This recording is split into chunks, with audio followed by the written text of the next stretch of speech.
Called a circle hook. See that? How it looks like a circle? And then you have what's called a J hook. They call it a J hook because it's like a letter J. By looking at these two hooks, which hook do you think is the safest for the fish? And they come in all different sizes. See? Which hook do you think is the safest? Take a guess. Absolutely. The J hook, if they swallow the hook, normally it's going to be in their gut and they're going to eventually die. Oh, Yeah. okay. A lot of fish that swallow the hook, you can attempt to take the hook out with a pair of pliers gently, but if you can't do it, just cut the line and let them go. Some hooks will just rust away and then he'll survive. Now the J hook won't gut him. He won't swallow it. Most likely he won't swallow it and it'll go right in his mouth.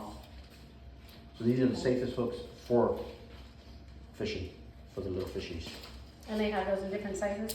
Oh yeah, you can get J hooks for all different sizes. Okay. Everything there's so much gear, you go crazy. That's why I made this course a little basic, because I've been fishing all my life. I didn't know what these sinkers were called. I didn't know what these hooks were called. I just knew it was a hook and a sinker, right? Yeah. I was like, oh look, there's Yeah. some sheep hooks. Now you're gonna know the names a little bit.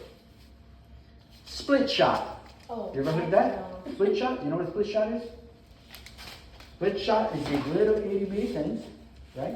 You put your line in it, and when you cramp it, it sticks to the line. They use these a lot for freshwater fishing Okay. because the tackle for freshwater fishing is really light. We also use them for like free lining and stuff like that. But those little rods, you can use them for the rods.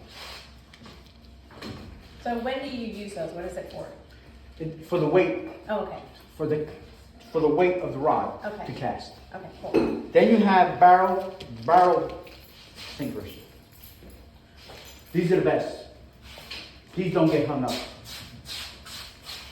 And they come all different sizes. They're either called a barrel sinker or an egg sinker. These right here are called bank sinkers. When you throw them out, especially when you're surf fishing, you throw them out, they tend to dig into the beach, into the ground, into the sand. They come in all different sizes. But you can also use them with that little pole. Oh, you know that. Huh? Pyramid sinker. See how it looks like a pyramid? Mm-hmm.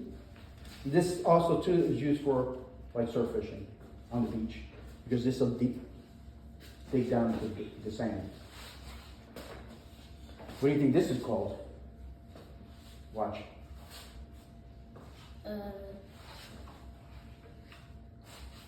What does it look like? I don't know. A spider. A spider. That's a spider sinker, A right? And they use it for surf fishing when the surf is rough. So when the surf is rough, you cast it, and guess what's going to happen? It's going to dig itself into the sand, right? And it'll just stay there, and your bait won't be. We went surf fishing the other day, and we were using these sinkers. Dad, And someone's here. Okay, and we cast out. The line was going. Hi. Hi. The line was going. Any questions on the sinkers? Yep. No? Okay, now you have things called rigs. It's the way you set up your rod to target certain fish. You know anything about this? No? Google it. I've learned everything I learned right now. Google those books, just researching. Like I knew nothing about bait fishing when I came here 3 weeks ago. I spent a lot of time, you could ask my daughter, on my phone all the time, fixing rigs and all that kind of crazy stuff. Free line. What do you think free line means? That it's free? Just fishing with the line? And it's free, right? Right. You Which have means fishing pole. free line. With no fishing pole. No fishing pole, just the line. No. Put a fishing pole. Here, So- hold on tight. Watch this. And that's how one of the little split shot comes into play. Word. So this is attached to your rod. This is your rod line. They call it the main line, right? you have a split shot, and then you just have a hook. You put a piece of live bait on this, and you cast it out, and guess what happens? The fish just freely swims. And when he freely swims, Big Papa Bear hopefully he's gonna get him, right? You can use it for dead bait also, especially if you have a current. The dead bait, it'll go with the current. If you let the line out, it'll just go. It's actually searching for a fish. It's pretty good. Free line. Okay. You're gonna learn how to make all these things. Once I teach you how to make a knot, you can make all of them. You'll save a lot of money because you can spend a lot of money on rigs in the store. They're not cheap. Okay. I mean, $5, $10, you know. Carolina rig. This is the most popular rig. Everybody fishes with this little guy.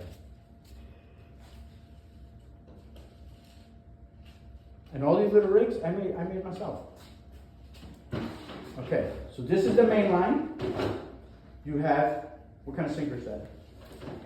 Very good. You have a bead, you have a swivel, and then you have the line. Why do you think that bead is there for? I thought it was because it was pretty. I thought it was See because it where was it's at. decorative. That's what I thought the beads before. And you'll see a lot of beads on rigs. And I always thought, well, maybe that attracts the fish. Well, I don't know. You know what the purpose of that bead is? To protect that knot. So that the knot doesn't get worn off with that sinker. Okay. So, you're fishing with this, you cast it out, it lands in the water. If you let your line out, guess what? The fish is going to freely go wherever he wants to go.